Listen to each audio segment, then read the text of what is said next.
the stroke of midnight on the 15th of August 1947, when the world slept, India woke to freedom. 2 centuries of colonial rule had stripped India of its glory. Grappling with poverty and hunger, India went through a lot of struggles before it reached the heights where it is today. Let's bring you the tale of India's history over the years. Here it is. The stroke of the midnight hour, when the world sleeps, India will awake to life and freedom. Our freedom fighters fought long and hard for the independence that we enjoy today. After almost 200 years of struggle, India was freed of the British rule on August 15, 1947. Since then, India has come a long way in transforming itself as a nation. So as we prepare to hoist the national flag on the 75th year of independence, let us take a look at all the milestones that we hit in the last 75 years. The first one has to be India's first flag hoisting after independence.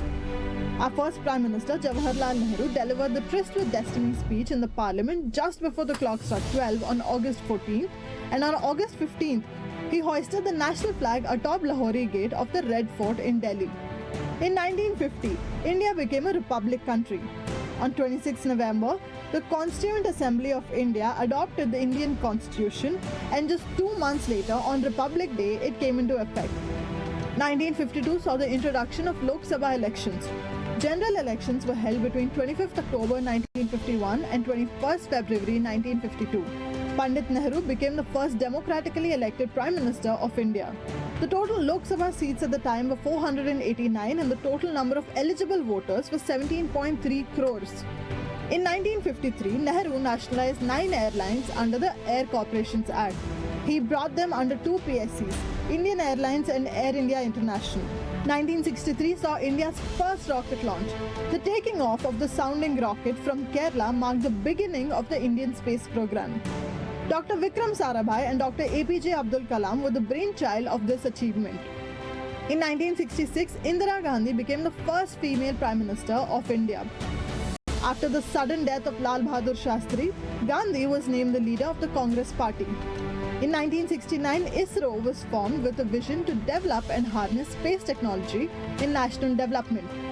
Pandit Nehru and Dr. Vikram Sarabhai are considered to be the founding fathers of the Indian space program. In 1975, Aryabhatta, India's first unmanned satellite, was launched into space.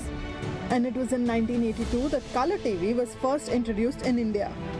It was the same year that DD also became a national channel. The first color program to be aired was the live telecast of Independence Day Parade that year, which was followed by Asian Games that were being held in Delhi. Now, 1983 changed the fate of cricket in India. The team created history by winning its first ever World Cup by defeating West Indies. This was the first time that an Asian nation even reached the World Cup final.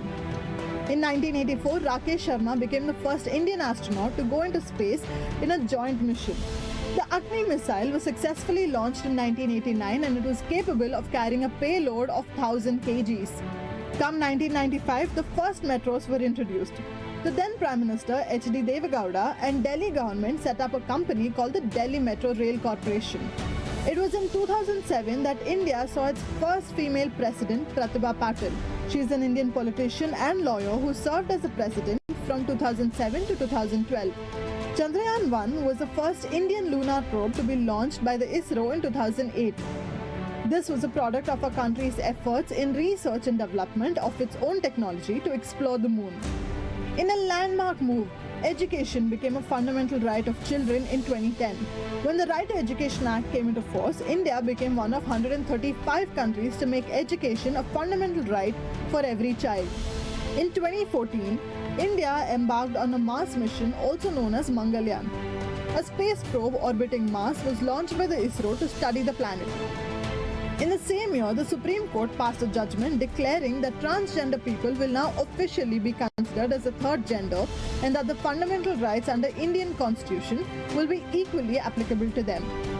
In yet another historic judgment, Supreme Court in 2018 decriminalized Section 377 of the Indian Penal Code, which legalizes homosexual relationships. Finally, in 2022, India witnessed a tribal woman president for the first time. Srimati Draupadi Murmu is only the second female after Pratibha Patil to hold the office.